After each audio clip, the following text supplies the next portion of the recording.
Assalamualaikum warahmatullahi wabarakatuh. Alhamdulillah, assalatu wassalamu ala rasulillah, amma ba'd. Kaum muslimin yang dirahmati Allah subhanahu wa ta'ala, ada sebuah video menarik di mana Ustadz Firanda berdialog dengan kaum muslimin di negeri jiran, di Malaysia. Di mana di dalam dialog tersebut Ustadz Firanda menjelaskan tentang isu tuduhan bahwasanya dakwah sunnah yang diberikan julukan Salafi Wahabi oleh musuh-musuh dakwahnya adalah pintu masuk terorisme. Bagaimana penjelasan beliau? Kita simak video. Al-Fadil Ustaz Firanda, Ustaz, ada dakwan bahawa ISIS adalah daripada golongan yang bermanhaj salafi, yang bermanhaj salaf, dan mendakwa ISIS banyak merujuk kepada kitab-kitab Syekh Muhammad bin Abdul Wahab. Benarkah dakwah ini? Jazakallah khairan. Mengenai ISIS, Islamic State of Iraq and Syria, ya, para ulama, alhamdulillah, para ulama-ulama yang paling depan membantah mereka, diantaranya para ulama-ulama yang dijuluki ulama Wahabi. Justru ulama Arab Saudi begitu keras membantah mereka. Para asatidzah juga membantah, bukan hanya sekedar menyesat-nyesatkan, tetapi dengan dalil. Justru kita tahu ulama-ulama, yaitu para asatidzah yang mereka dituduh sebagai Wahabi, ya, justru yang paling gencar membantah mereka dengan dalil, ya. Oleh karenanya, alhamdulillah, kalau ikhwan sekalian pergi ke tanah air Indonesia, hubungan antara dakwah sunnah dengan pemerintah hubungannya baik. Sampai terakhir saya baru dengar bahwasanya sebagian guru-guru Madinah diundang oleh pemerintah Indonesia untuk mengatasi masalah kasus ISIS, seperti Syekh Abdul Salam Suhaimi, Syekh Sulaiman Ruhaili, kemudian juga sebelumnya Syekh Ali Hasan Al-Halabi. Mereka dipanggil khusus oleh pemerintah untuk mengatasi masalah ini. Ini menunjukkan ada kepercayaan terhadap orang-orang yang dituduh sebagai Wahabi. Adapun kalau kita bicara tentang hakikat dari ISIS, mungkin mereka menggunakan buku-bukunya Muhammad bin Abdul Wahab, bukan mungkin. Kalau mereka salah paham, yaitu bukan kesalahannya Syekh Muhammad bin Abdul Wahab. Sebagaimana orang juga menggunakan Al-Quran dan Sunnah bisa keliru. Yang salah bukan Allah dan Rasulnya, tetapi yang salah yang memahami Al-Quran dan Sunnah. Dan Syekh Muhammad bin Abdul Wahab tidak pernah mengajarkan apa yang mereka lakukan. Bahkan Syekh Muhammad bin Abdul Wahab termasuk para ulama yang paling keras membantah pemikiran Khawarij. Kesalahan ISIS kita tinjau dari 3 perkara. Perkara pertama mengenai pembentukan daulah, pembentukan kerajaan.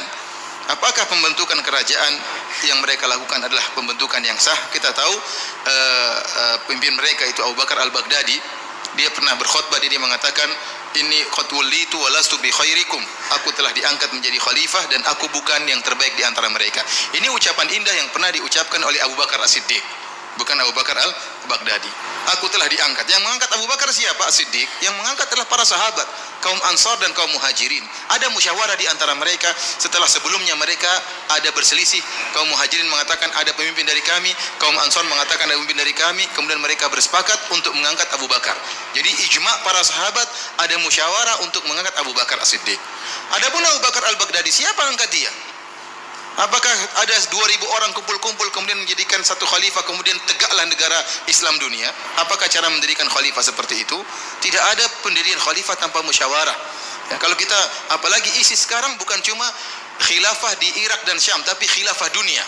Dia telah memproklamirkan dirinya sebagai Khilafah Islamiyah, sehingga menyeru orang-orang semua berbaiat. Bahkan sebagian orang-orang Indonesia berbaiat. Mereka di Indonesia, mereka berbaiat kepada Abu Bakar Al-Baghdadi, sehingga jadilah mereka khilafah dunia. Sekarang kita bilang kaum muslimin di dunia ini jumlahnya miliaran. Apakah cuma diwakili oleh 1.000 orang, 2.000 orang, 3.000 orang? Ya. Apakah cara pemilihan khilafah seperti itu? Tidak pernah Islam mengajarkan dengan cara demikian. Yang kedua, kalau pemilihan khilafah caranya seperti yang dilakukan oleh ISIS, sudah ada khalifah-khalifah sebelum dia. Di tanah air Indonesia sudah ada khalifah-khalifah bayangan, ya, sebelum dia. Ya, kita bilang kalau begitu harusnya kamu terlambat, harusnya kau beriman kepada Khalifah Al-Andunisi, harusnya. Ya, dia bilang, oh tidak mau, saya tidak mau khalifah orang Melayu, maunya orang Arab. Ya, saya bilang, ya kalau begitu masing-masing kepada diri hawa nafsu. Menurut kamu sah, menurut kamu mereka tidak sah. Menurut mereka kamu tidak sah. Ya, terus yang sah yang mana? Padahal dalam aturan khalifah kata Nabi SAW, wa in ja'a akhar fadribu unuqahu. Kalau ada khalifah yang kedua datang, maka sembelih khalifah yang kedua. Dia bilang kalau begitu ISIS harusnya disembelih oleh khalifah yang pertama, dan khalifah yang pertama masih ada di tanah air Indonesia. Saya tidak tahu di Malaysia ada khalifah juga atau tidak, tapi mungkin ada.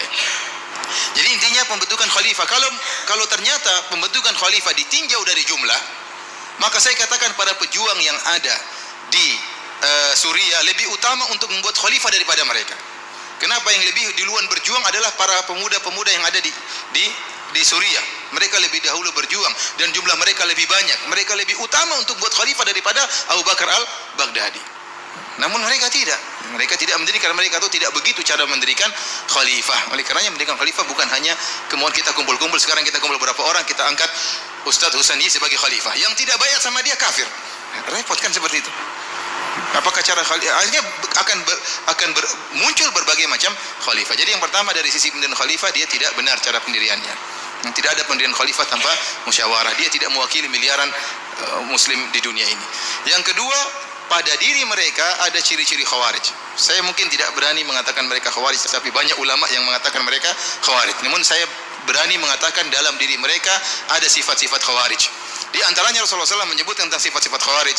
Rasulullah mengatakan hudatsaul asnan. Mereka itu anak-anak muda.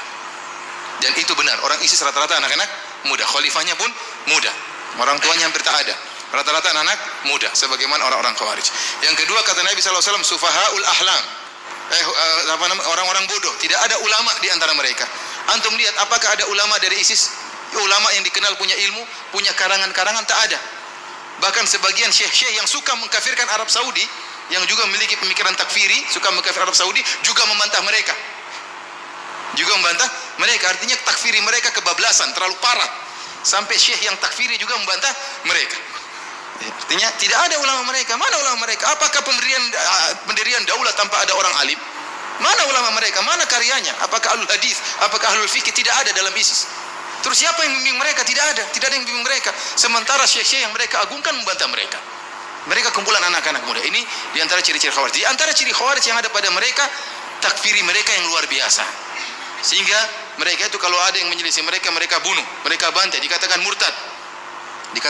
Yang kita lihat bagaimana mereka begitu bangganya mengupload tatkala mereka membunuh orang-orang kaum muslimin. Yang dibunuh berjenggot seperti mereka. Yang mau dibunuh mengatakan la ilaha illallah. Yang mau dibunuh mengatakan Allahu Akbar. Yang membunuh bertakbir, yang dibunuh juga bertakbir. Dan mereka membunuh dengan sadis, ya. Bukan dengan pedang yang tajam, tapi dengan pisau yang mereka geret-geret seakan-akan tidak tajam. Dan mereka bangga akan hal itu. Bahkan di antara mereka yang dibunuh adalah para ulama, para dai. Apakah cara begini? Lihat kata Nabi SAW, la zawalud dunya indallahi ahwanu min qatli rajulin muslim. Hilangnya dunia ini lebih ringan di sisi Allah daripada terbunuhnya seorang muslim. Seorang muslim yang mengucapkan la ilaha illallah, seorang muslim yang sujud kepada Allah, kalau terbunuh lebih berat di sisi Allah daripada hancurnya dunia ini. Bagaimana kemudian muslim tersebut adalah seorang yang berjihad di jalan Allah Subhanahu wa taala? Bagaimana seorang muslim tersebut seorang dai? Bagaimana seorang muslim tersebut hafal Quran?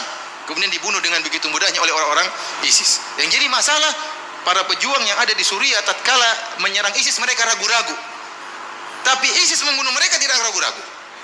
Tidak ragu-ragu. Ini masalah yang mereka hadapi. Ini mereka muslim bagaimana? Sementara mereka tidak memperdulikan. Jangankan seorang muslim, orang kafir saja yang muahad, yang punya perjanjian damai dengan kita, tidak boleh kita bunuh. Kata Nabi SAW, man qatala muahadan lam yarah raihatal jannah. Barang siapa membunuh seorang kafir yang punya perjanjian damai dengan kita, tidak akan cium bau surga. Itu orang kafir. Tidak semua orang kafir boleh dibunuh. Kemudian seorang muslim yang sedang berjihad, yang menghafal Quran, kemudian dibunuh oleh mereka dengan mudahnya, kemudian mereka bangga-banggakan. Oleh karenanya saya mendengar informasi dari sebagian ustadz yang pernah ke sana dan juga bersama para pejuang di Suriah, mereka mengatakan orang ISIS tidak punya tawanan.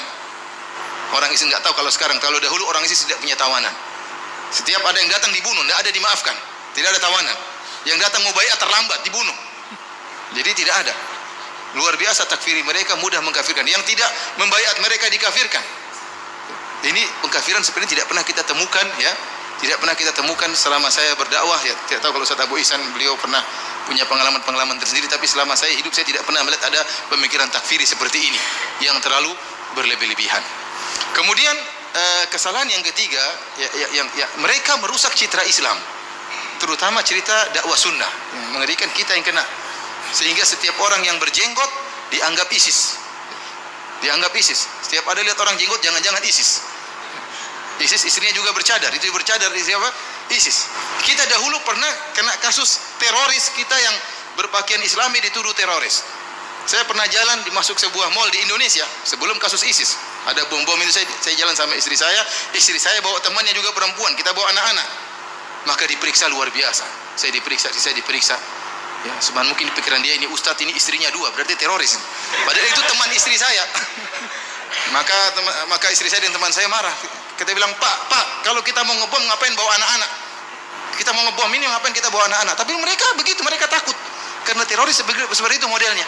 Sampai terbuat di antara ciri-ciri teroris jenggotan, di antara ciri-ciri teroris celananya di atas mata kaki, di antara ciri teroris suka ke masjid. Sampai terus gitu, suka ke masjid berjamaah. Waduh, repot. Yang jadi rusak adalah citra dakwah sunnah dan secara umum dakwah Islam. Bagaimana antum bayangkan orang kafir lihat ISIS, apakah dia akan masuk Islam? Lihat ISIS begini, Islam begini modelnya. Jangankan kita sama dia jadi dibunuh. Siapa yang mau Islam kalau begitu modelnya? Tidak ada yang masuk Islam, sehingga merusak citra Islam. Tidak ada Islam seakan-akan agama tidak ada rahmat, tidak ada kasih sayang. Mengerikan pemikiran seperti ini. Dan kita katakan bahwasanya kondisi hubungan antara muslimin dengan kafirin bukan satu kondisi. Mereka itu menganggap hubungan antara Islam dengan kafir cuma satu, kondisi perang terus.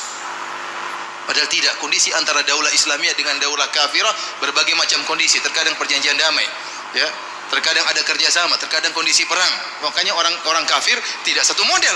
Orang kafir ada 4 model, kata dijelaskan oleh para ulama, seperti yang satu yang dihalalkan darahnya cuma satu model, kafir harbi. Ini yang dihalalkan darahnya, ini yang dihalalkan hartanya. Tetapi 3 modelnya, kafir musta'man, kafir mu'ahad, kafir zimmi, ini tidak boleh dibunuh. Ya, makanya hubungan kita dengan orang-orang kafir bukan satu model, bukan hanya model hubungan peperangan saja. Kemudian alhamdulillah kita katakan dakwah Islam tersebar di mana-mana, bukan harus dengan peperangan. Bagaimana Islam muncul sekarang di Amerika Serikat, bagaimana Islam sekarang berkembang, bukan cuma Islam, sunnah. Saya katakan sunnah berkembang di Perancis, sunnah berkembang di Inggris, sunnah berkembang di Amerika. Saya melihat bagaimana teman-teman saya di Universitas Islam Madinah di atas sunnah.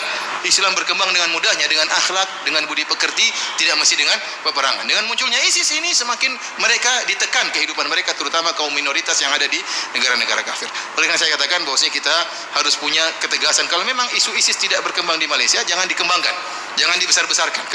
Besar-besarkan saja isu Syiah. Ya. Kenapa? Karena kalau sudah ada maka harus tunjukkan kita bantahan. Kita paling utama membantah lebih dahulu. Karena supaya kita tidak tertuduh,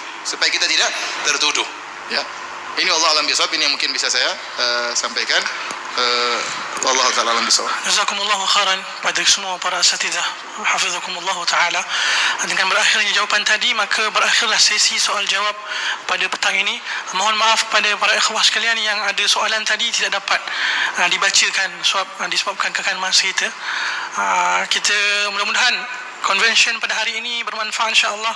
Kita semua beroleh ilmu yang bermanfaat. Semoga Allah Subhanahu wa taala berkati kita semua dan istiqamahkan kita dalam menuntut ilmu syar'i lagi dan lagi, insya-Allah. Kita tutup dengan tasbih kafarah. Subhanakallahumma bihamdika asyhadu an la ilaha illa anta astaghfiruka wa atubu ilaik. Kaum muslimin yang dirahmati Allah Subhanahu wa taala. Memang begitu banyak orang-orang jahil yang mereka mencirikan teroris dengan sunnah-sunnah Rasulullah sallallahu alaihi wasallam, seperti jenggot, cadar, celana di atas mata kaki, rajin ke masjid, hafal Al-Quran, rajin sholat malam. Itu semua sunnah Rasulullah SAW, bukan ciri teroris. Akan tetapi yang mereka tidak mengerjakan sholat, tidak menutup aurat, tidak ke masjid, kecuali di hari Jumat saja, atau di hari raya umat muslim, Idul Fitri, Idul Adha. Orang-orang seperti itu dianggap sebagai ahlus sunnah wal jamaah hanya karena ikut mengamalkan amaliyah bid'ah. Ini adalah su'ul faham. Begitu juga yang mengatakan dakwah sunnah adalah pintu masuk terorisme. Silahkan berselancar di dunia maya. Justru orang-orang yang dituduh sebagai Wahabi, dituduh sebagai pemahaman pintu masuk terorisme, justru merekalah sebenarnya yang paling banyak, yang paling keras penentangannya terhadap tindakan-tindakan terorisme. Hanya saja memang orang-orang Syiah, orang-orang liberal, orang-orang kafir, orang-orang munafik, mereka selalu berusaha, mereka selalu memprovokasi kaum muslimin dengan cara apapun agar membenci dakwah sunnah yang hak ini. Islah Bahrawi Sufyan Tsauri, Sa'id Aqil Siraj, dan gerombolan-gerombolan Syiah, mereka gencar menebarkan isu-isu ini. Mengatakan 100% teroris berfaham Salafi Wahabi. Akan tetapi datanya berasal dari orang kafir. Ini bodohnya Islah Bahrawi. Kalaulah memang ada orang-orang yang mereka membaca kitab-kitab Syekh Muhammad bin Abdul Wahab, Syekh bin Bas, kemudian ada dari mereka yang menjadi teroris, tidak bisa kemudian dikatakan buku-buku para ulama tersebut mengajarkan terorisme. Begitu juga sebagaimana Ibnu Tumar, seorang tokoh Asy'ariyah yang membunuh kaum muslimin yang berjumlah ratusan ribu. Kaum muslimin yang notabene mereka juga berakidah Asy'ariyah yang dituduh mujassimah oleh Ibnu Tumar. Apakah kemudian dikatakan mengambil akidah Asy'ariyah adalah pintu masuk terorisme? Tentu ini adalah logika recehan. Apakah firqah-firqah, kelompok-kelompok sesat yang mereka mengaku bagian dari Islam, mereka tidak memakai Al-Quran, mereka tidak membaca Al-Quran, tidak membaca hadis? Lalu apakah karena mereka membaca Al-Quran, mereka membaca hadis, kemudian dikatakan membaca Al-Quran dan hadis menjadi pintu masuk aliran sesat? Tentu tidak. Dan sebutan atau tuduhan bahwasanya pemahaman Syekh Muhammad bin Abdul Wahab, Ibnu Bas, Syekh Utsaimin itu adalah pintu masuk terorisme, itu adalah tuduhan yang dusta, yang dibangun di atas hawa nafsu dan kebencian terhadap dakwah mereka, terhadap dakwah tauhid, dakwah sunnah. Tuduhan orang-orang yang tidak menyukai apabila dakwah sunnah ini berkembang dengan baik, terutama datang dari musuh-musuh Islam, agar Islam ini lemah. Mereka menggunakan berbagai cara, berbagai retorika. Ketika para da'i berdakwah dengan digandeng ataupun menggandeng pemerintah yang sah di negeri ini, mereka menyebut orang-orang Salafi Wahabi penjilat pemerintah. Kemudian ketika para da'i menentang para penentang pemerintah, mereka yang hobi mendemo pemerintah, memberontak kepada pemerintah, mereka disebut sebagai penjilat. Akan tetapi di sisi lain mereka menuduh orang-orang Wahabi adalah orang-orang yang anti NKRI. Kemudian ketika ada kasus-kasus terorisme, mereka mengatakan Wahabilah pelaku terorisme. Ini adalah permainan-permainan orang-orang kafir, orang-orang munafik, orang-orang liberal. Mereka tidak pernah lelah, tidak pernah menyerah, berusaha untuk meruntuhkan dakwah sunnah yang hak ini. Tapi kita yakin dengan janji Allah bahwasanya siapapun yang menolong agama Allah ini, maka Allah akan menolongnya dan meneguhkan kedudukannya. Di dalam Al-Quran Allah Subhanahu wa ta'ala mengatakan, Ya ayyuhalladzina amanu in tansurullaha yansurukum wa yusabbit aqdamakum. Wahai orang-orang yang beriman, apabila kalian menolong agama Allah, niscaya Allah Subhanahu wa ta'ala akan menolong kalian dan meneguhkan kedudukan kalian. Barakallahu fikum. Wassalamualaikum warahmatullahi wabarakatuh.